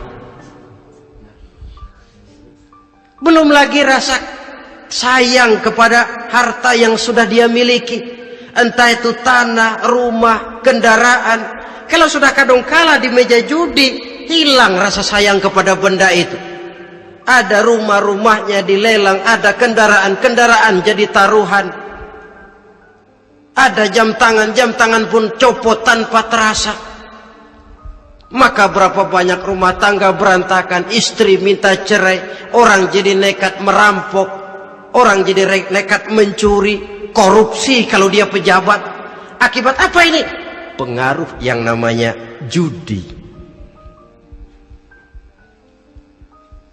Saudara kaum muslimin, ma'asyiral muslimin rahimakumullah.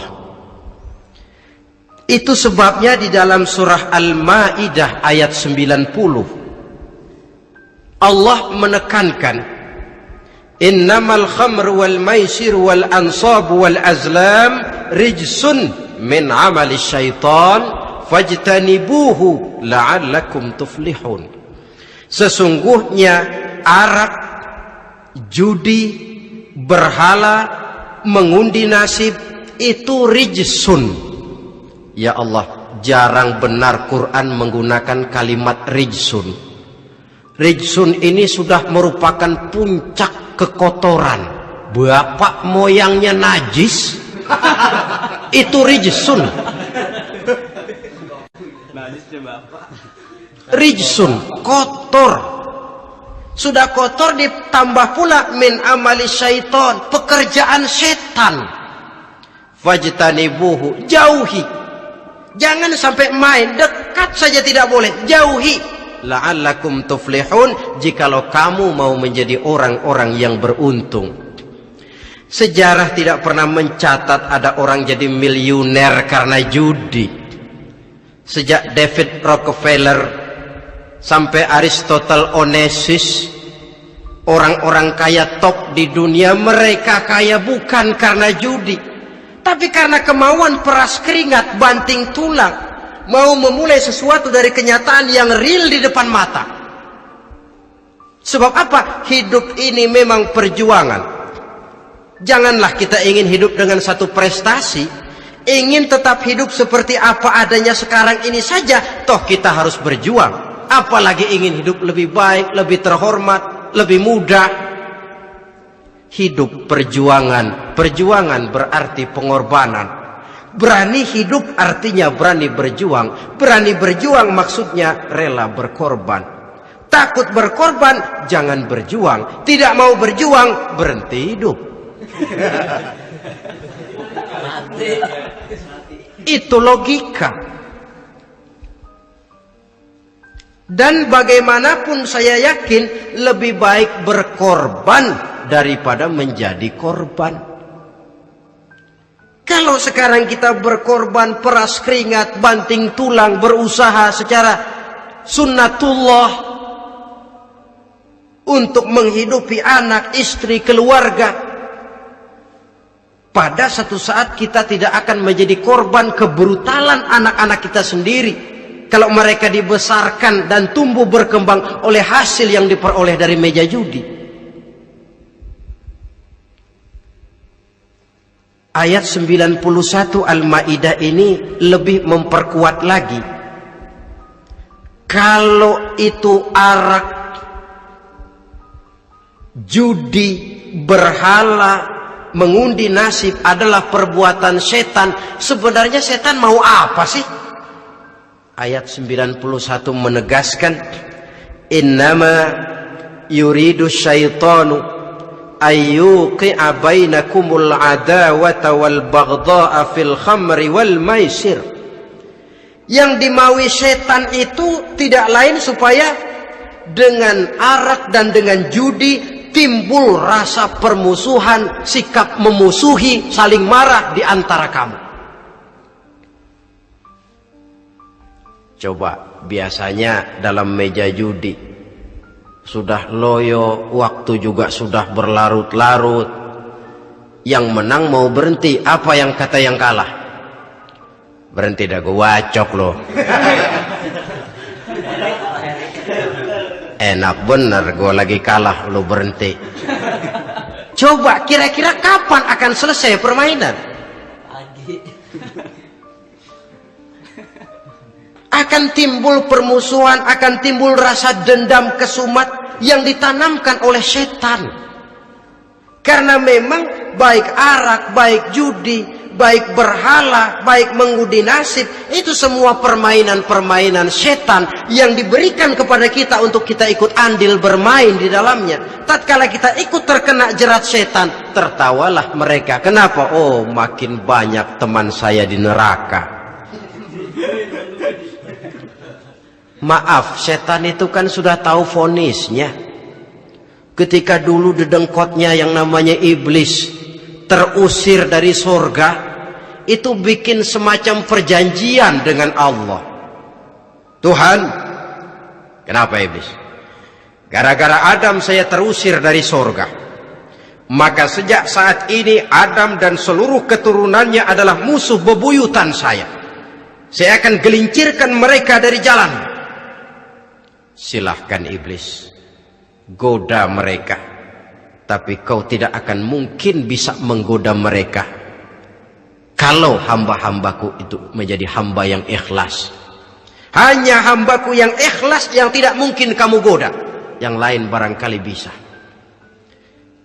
Sejak saat itulah iblis memproklamirkan permusuhan, dan dia sudah tahu betul vonisnya neraka. Tugas dia sekarang bagaimana mengumpulkan teman sebanyak-banyaknya ke dalam neraka. Hamba Allah saja yang tidak tergelincir kepada minuman keras dan judi. Hamba Allah yang ikhlas itu bagaimana? Yang ikhlas menjadi hamba Allah dalam arti kata dan perbuatannya memang mencerminkan bahwa dia hamba Allah. Maaf, di zaman sekarang ini kan banyak orang cuma berkata saya hamba Allah mulutnya, tapi perbuatannya membuktikan dia hamba setan, hamba dunia, hamba harta, budak jabatan, budak nafsu. Tidak sesuai antara ucapan dan perbuatan. Sebab itu kata-kata hamba Allah kalau keluar dari mulut manusia itu murah. Soalnya ngaku siapapun bisa. Tapi diakui atau tidak, ini yang kita belum tahu. Ada juga orang berdalih, saya kan masang kalau dapat nanti mau nyumbang masjid. Barangkali aja kalau nyumbang masjid disoriin dikit sama Tuhan.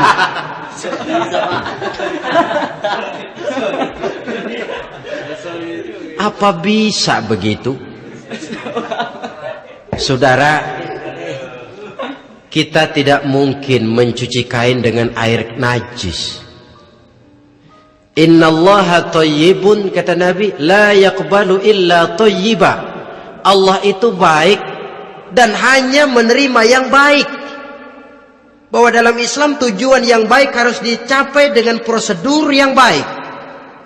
Bahwa niat menyumbang masjid bagus, tapi hasil daripada judi atau undian tidak akan menyampaikan kita kepada tujuan itu. Tidak boleh mencuri kain walaupun niatnya untuk sholat.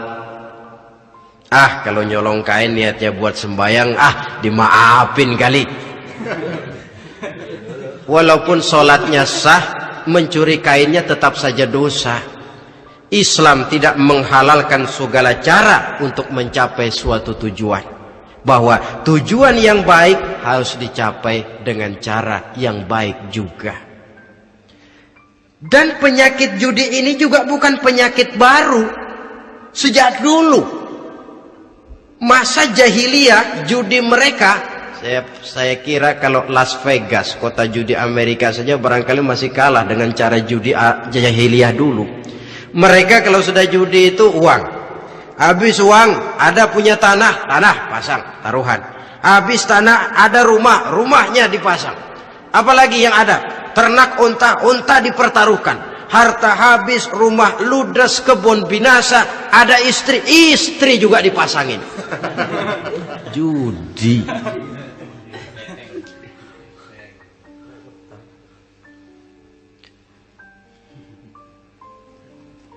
Kita sebagai muslim oleh Al-Quran dijelaskan orang yang mempunyai dua tujuan hidup.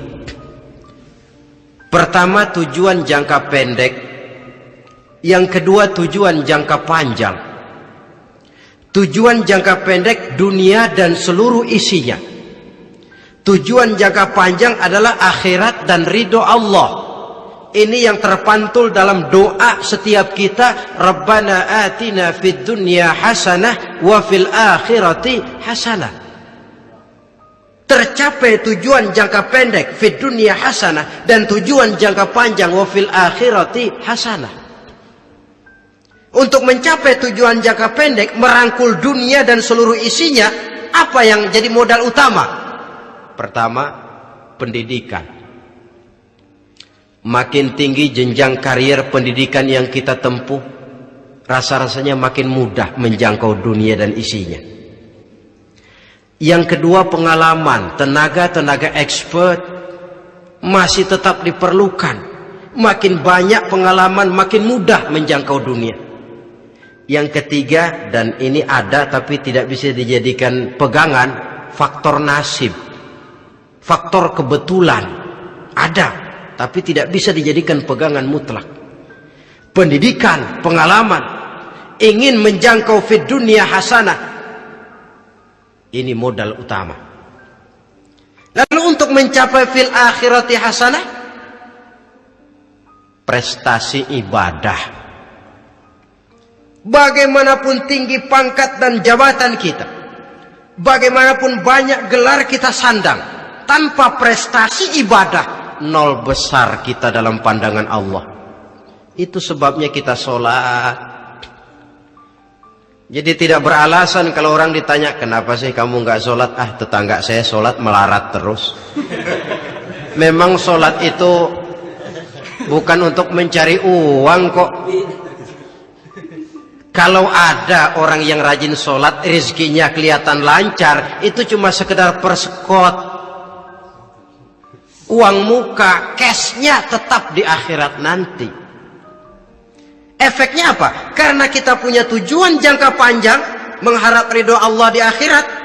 Cara kita mencapai tujuan jangka pendek dibatasi oleh pertanyaan, Allah ridho apa enggak? Kita cari uang, tapi pertanyaan pokok, Allah ridho enggak cara ini? Kita mengejar kedudukan, tapi Allah ridho enggak dengan cara ini? Ini yang menyebabkan kita lantas tidak lalu menghalalkan segala cara. Yang penting tujuan tercapai cara apapun halal. PKI kan cuma PKI yang berprinsip asal tujuan tercapai cara apapun halal. Dan kita sudah sepakat PKI dan seluruh ajarannya tidak berhak hidup di bumi Pancasila ini. Cuma jangan sekedar PKI-nya dikutuk tapi ajarannya dipakai.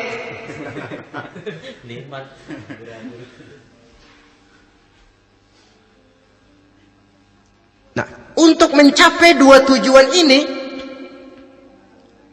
Islam mengajarkan sistem keseimbangan.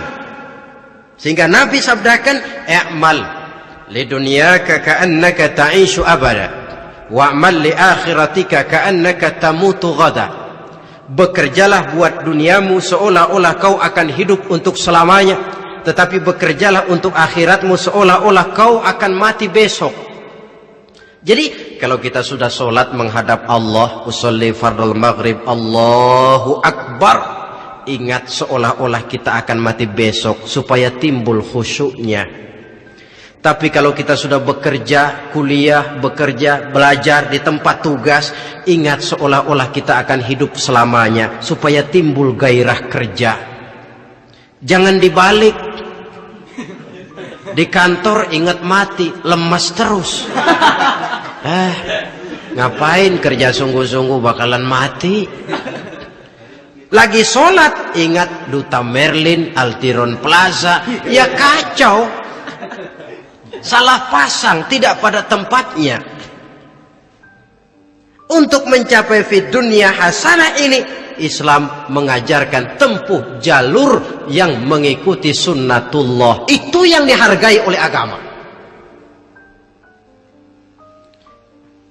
Terikat oleh hukum kausal bahwa kalau ini yang saya usahakan hasilnya akan begini. Perkara nanti hasil tidak seperti yang kita harapkan, baik sangkalah kita kepada Allah. Sebab kita tidak tahu rahasia apa di belakang itu.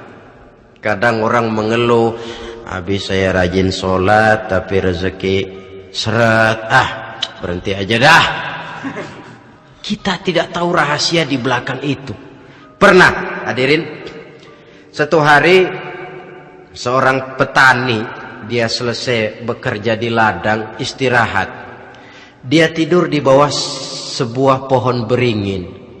Di sebelah pohon beringin itu ada pohon labu. Dia berpikir, kalau saya lihat-lihat Tuhan nggak adil katanya. Masa pohon beringin pohonnya besar, buahnya kecil. Pohon labu pohonnya kecil, buahnya gede. Tuhan bukan arsitek ulung ini.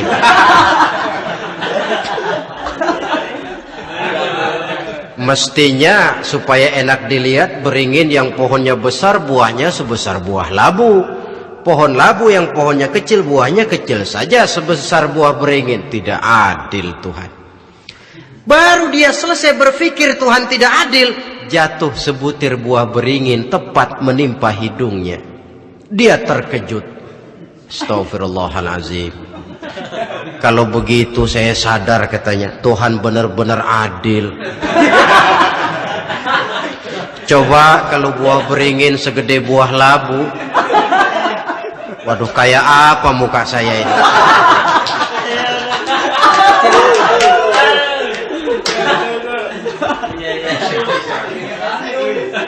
Baru terbuka pandangan matanya setelah berhadapan dengan kenyataan. Baru keluar respect. Allah benar-benar adil. Padahal semenit yang lalu dia masih berkata, Tuhan bukan arsitek ulung. Tapi semenit kemudian setelah berhadapan dengan kenyataan yang real dia hadapi, wah, Allah benar-benar adil.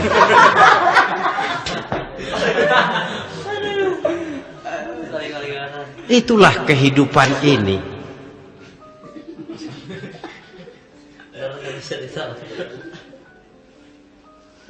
Saudara hadirin yang saya hormati, karena itu baik arak, baik judi, dua-duanya merupakan bahaya laten yang tidak hanya mengancam kehidupan agama, tetapi juga masyarakat, bangsa dan negara, apalagi kalau sudah jatuh kepada generasi penerus. Dan yang bagaimanapun juga saya berpikir sebenarnya remaja, pemuda, pemudi kita cuma korban dari suatu sistem. Sebab ini merupakan tanggung jawab bersama. Ulama mubalik macam saya paling wewenangnya cuma ngomong. Yang punya SK untuk memberhentikan pabrik minuman keras itu kan Menteri Perindustrian.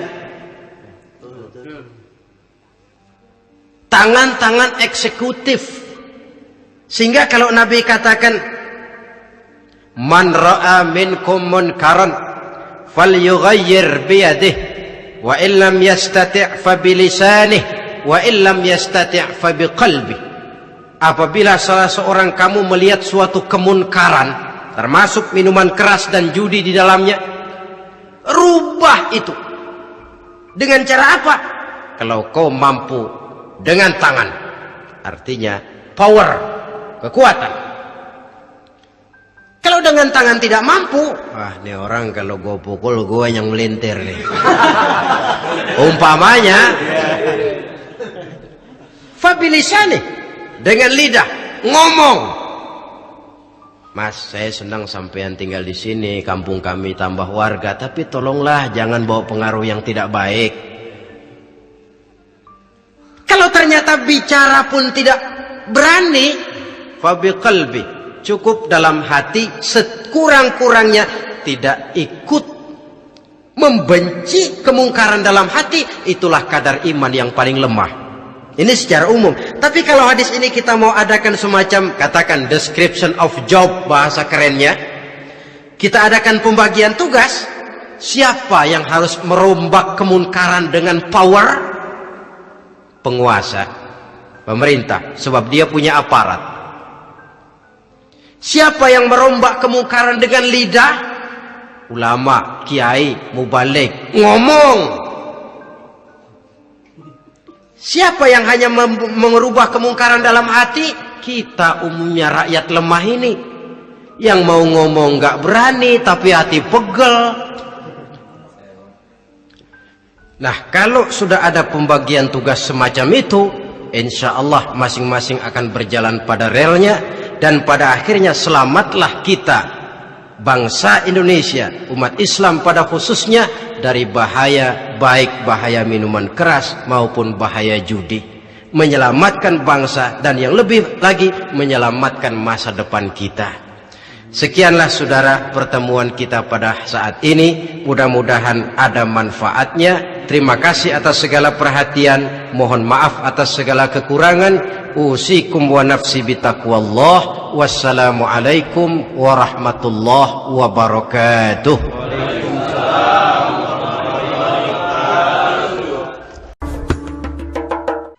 Assalamualaikum warahmatullahi wabarakatuh. Waalaikumsalam warahmatullahi wabarakatuh.